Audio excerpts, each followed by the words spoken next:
executive platinum, emerald, sapphire. Hi, everyone, and welcome to another edition of Crew Travel right here on Yachting International Radio. My name is Ria. I am your host, and I'm very pleased to welcome Lee, not the regular Lee, but the owner of Crew Travel, or of Blue Marine Travel, Lee Baldwin. Welcome to the show. Good morning. Thank you for having me. Of course. Well, and I've got to say that every week, Crew Travel is brought to you by Blue Marine Travel, who haven't lost a passenger since I think all three of us were probably born back in the late 1900s. And of course, their people move people. So Lee is back next week, but he's just been having some scheduling issues. So yeah, we're missing him terribly, and I'm missing my weekly therapy sessions, but not to worry. I've been assured that he is going to be back next week. It's been a very okay week. I mean, sort of up and down, but I think we've seen that quite a bit lately. You know, every week there's something changing. There's some good news and there's some bad news. What's going on in Malta? Yeah, Malta from the 2nd of May are cancelled their requirement for a passenger locator form, which is, you know, more good news for passengers coming up to the summer season. You know, the smoother the entry, the better, for sure. Well, and I guess it takes a lot less time, for sure, because that has been an issue that we've been dealing with. What's going on with Switzerland? The same for Switzerland as well. They're reducing their need for any kind of restrictions and passenger locator forms, again, from the 2nd of May. So the 2nd of May seems to be the day, really, that everybody's relaxing. Now, do you know if this also applies? Like, I know this applies to the travel forums, but what's going on in the actual countries? Do you still have to wear masks and do all that protection stuff? I believe everywhere in Europe is certainly a lot stricter than the UK in terms of wearing masks in, what do they call them, closed-in spaces or supermarkets and stuff like that. Here in the UK, very rarely do you see anybody wearing a mask anywhere. I think Europe, they're a little bit stricter on it in certain areas. But yeah, mask wearing is still a requirement in most countries in supermarket environments, closed-in spaces, walking to and from tables in bars and restaurants. I believe it's the same. You probably have a better idea on Palma than I do. Well, in Mallorca, actually, yesterday was the first day that the mask restriction was lifted. Now, every shop that I went into, the people that were working were wearing their masks.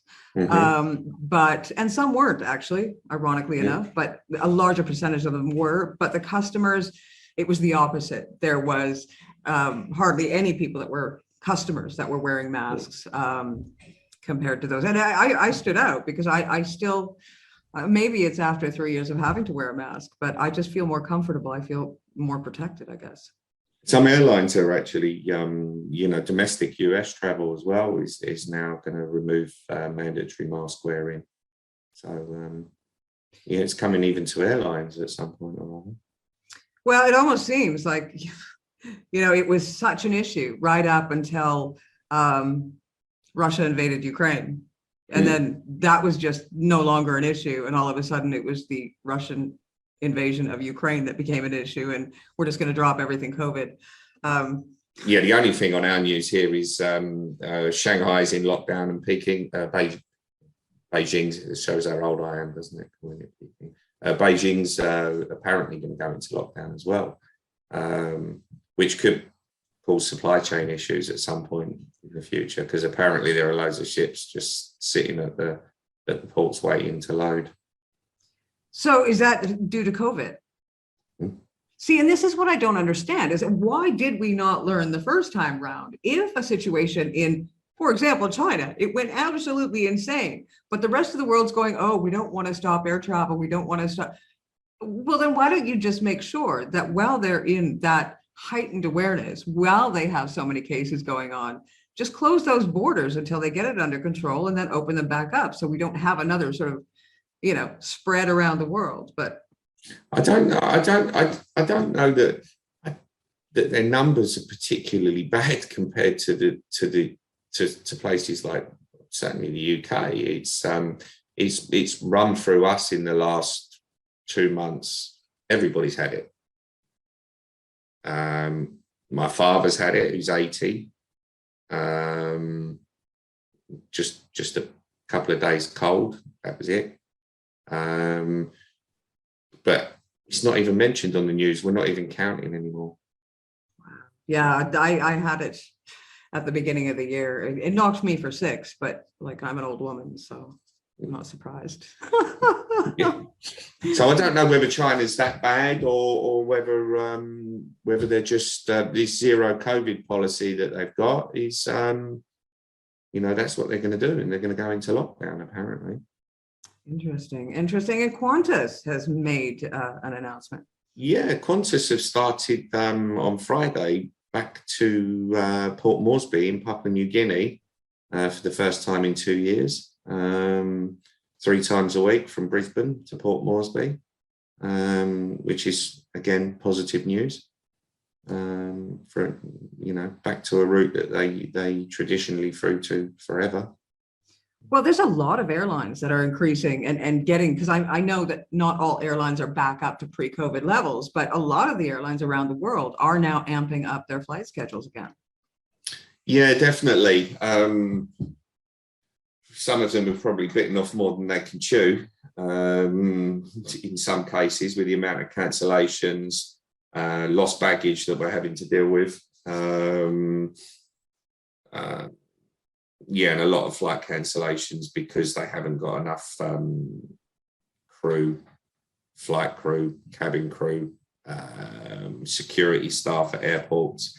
A lot of COVID flying around as well, so a lot of people are off sick. But they're probably bitten off. I mean, American Airlines, I read a report yesterday, American Airlines are 84% of pre-pandemic revenue, which is a staggering number, to be honest with you, considering where we were 6 months ago. Well, I guess we have come to this, pre-COVID, we had come to this state of society where we were so used, it was like grabbing an Uber. It was like jumping in a taxi. You could catch an airplane and prices were so low that you could actually just, sometimes it was cheaper to jump on a plane than it was to take a taxi for, an hour's drive. So, and then we went to nothing. Yeah. And of course, all these, I guess that's the question, is what has happened to all these crew that didn't have jobs essentially for 2.5 years, and how is that going to affect going forward? Are they going to have to do a push for training new crew? Are they going to have to do a push for recruiting more people into the airline industry? Yeah, I think so. I mean, there's definitely going to be they believe a shortage of pilots at some point, which is obviously a lot more training required for that particular role than, say, check-in staff or baggage handlers, or for obvious reasons. Cabin crew, I mean, if you look at what British Airways had to do, I think they got rid of, I believe the number was about 30,000 staff. Luckily, we've got one of them sitting in the office here. She was cabin crew. We've converted her into a travel agent. But there's going to be a big recruitment drive. They're going to have a big recruitment drive, or they're going to have to reduce their schedules. It's as simple as that. Well, I'm not sure if that's a result of it, but there has been reports of complete airport chaos straight across the face of the planet, just especially during this past sort of, I guess for some it's Easter holidays, for others it's a term break. But we've seen some chaos around Europe anyway. Yeah, definitely. The kids being off school and 2 years of, 2 and a bit years of lockdown. I think everyone's, certainly in the UK has decided, okay, we need to go away. It's been carnage, absolute carnage at certain airports. We have had a lot of lost luggage. What I would say to passengers, please check in early. Get all the forms, double check before 48 hours before your flight, what you need, re-COVID restrictions, if there are any anywhere. double check that you've got everything and get to the airport early, because we've got May bank holiday coming up, and then we should have a little lull until the summer season, hopefully. We'll probably have a month or maybe 2 months of calm down at airports, and then it'll go crazy again July, August, September for sure. And carry on luggage. Or you know what? Don't travel in the school holidays. If you can help it, don't travel at holiday in a holiday period. Well, if they're having these issues now, in regards to baggage handlers and security and check-in desks, yes, we still have 2 months of slow time prior to the summer, but I can guarantee you that any of that staff that they hire now is not going to be running at full capability come the smack of summer holidays. So you're going to be expecting delays upon delays and missed luggage and everything else, even come summer. Yeah, and then you've got on top of that, you've got to deal with industrial disputes, and air traffic control disputes, and I'm wondering if France is going to have the weather. Hopefully, we won't have too many weather disputes in Europe. I'm wondering if France is going to have its annual August travel control strike. Oh yeah, sure. It's annual. I know, right? It's like a holiday every year. Yeah. Oh, it's August. Yeah, France air traffic control strike. We can be expecting that. Yeah, definitely. I mean, that's almost a given. Touch wood, it won't last long, and they'll resolve whatever issues they've got again. Yeah. But yeah, it's it just literally, please just get to the airport early, and you know what, because you can't, as you said before, it used to be a case of getting an Uber, turning up at the airport an hour and a half before, or an hour before in some cases, and just getting on a flight. You've got security to get through. You've got to make sure your bags get tagged properly. We are dealing with a lot of lost luggage at the moment as well. If I always say to people, if you don't want to lose it, don't put it in your suitcase. If you can't do without it, so medication, anything of any value, don't put it in your suitcase, because just clothes and toiletries and laptops must go with you. I think everybody knows that by now, but we still get cases of, I left my £3,000 camera in my suitcase. Really? Why? I lost my luggage once, and it was actually, I had one suitcase filled with shoes. This was back in the day when it mattered, and my entire shoe collection was in one suitcase, and literally it was gone. And I got to my destination, and I literally had the shoes that I flew in, and of course they weren't appropriate. We were going to a wedding or something, I think, and I had nothing appropriate to wear. Well, I just had flip-flops, so I was like, oh yeah, and they never recovered it. It's funny, you see these piles. No, you see these piles of lost luggage being auctioned off online, and you think, I wonder who ended up with all my shoes. Yeah, I mean, there's so much of it about at the moment. It is crazy. It's tended to be no rhyme or reason or any particular airport. It's just everywhere. Baggage handlers have been overwhelmed, and as much as it's meant to be automated, with the barcode that you get on everything now,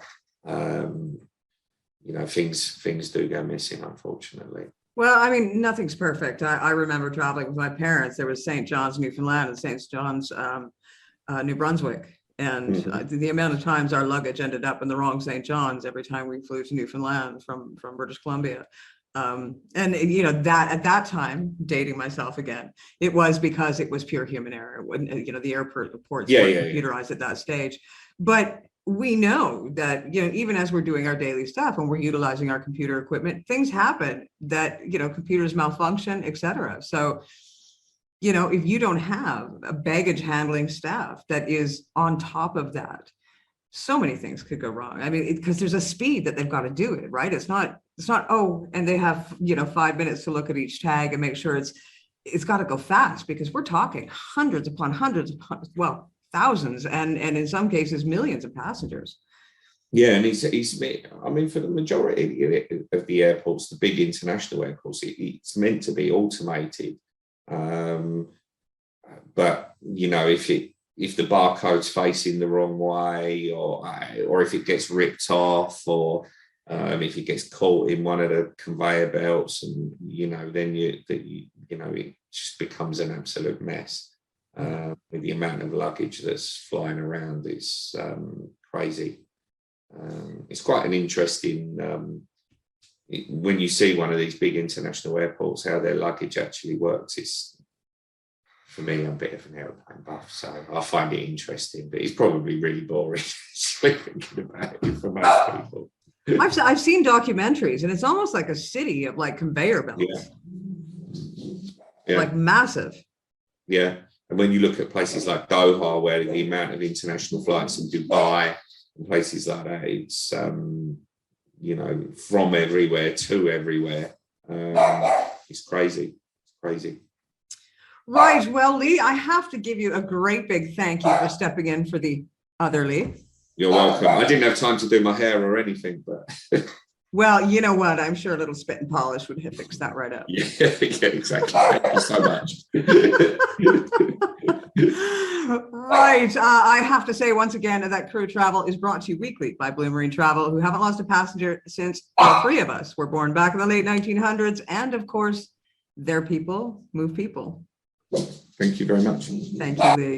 You've been watching another edition of Crew Travel right here on Yachting International Radio. My name is Ria. I have been your host. We'll see you again next week.